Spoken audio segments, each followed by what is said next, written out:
Hello everyone. Every tip I'm about to give comes directly from mechanics working in the shop, so there's nothing to worry about.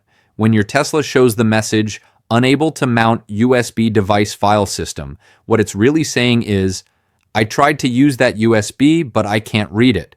In other words, the system doesn't recognize the flash drive you connected, whether for dashcam, Sentry mode, or music, and that's why it can't access the files.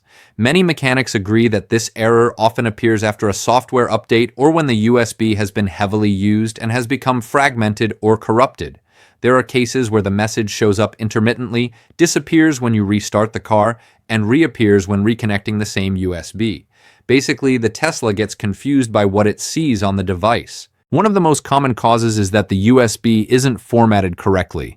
Tesla requires your drives to be exFAT or FAT32, and if the drive is NTFS, has multiple partitions, or lacks the correct folders, like Tesla Cam for recordings, the system can't mount it and the message appears.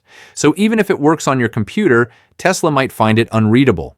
Many mechanics here say the fastest way to fix it is to format the USB directly from the car using these options. First, go to Controls, Safety, Format USB Drive, which automatically creates the folders Tesla expects. If that doesn't work, another option is to format the USB on your computer to exFAT or FAT32 and manually create the Tesla Cam folder before reconnecting it to the car. This solves most cases. If the message persists, the problem may be a damaged or low-quality USB. Some cheap drives can't handle the constant writing required by dashcam and Sentry mode and eventually fail. In that case, replacing the USB with a high-endurance drive usually fixes it permanently. Another trick is to disconnect all USB drives and reboot the car system by pressing both steering wheel scroll wheels until the screen restarts. This clears any temporary errors, and when you reconnect a properly formatted USB, the message disappears.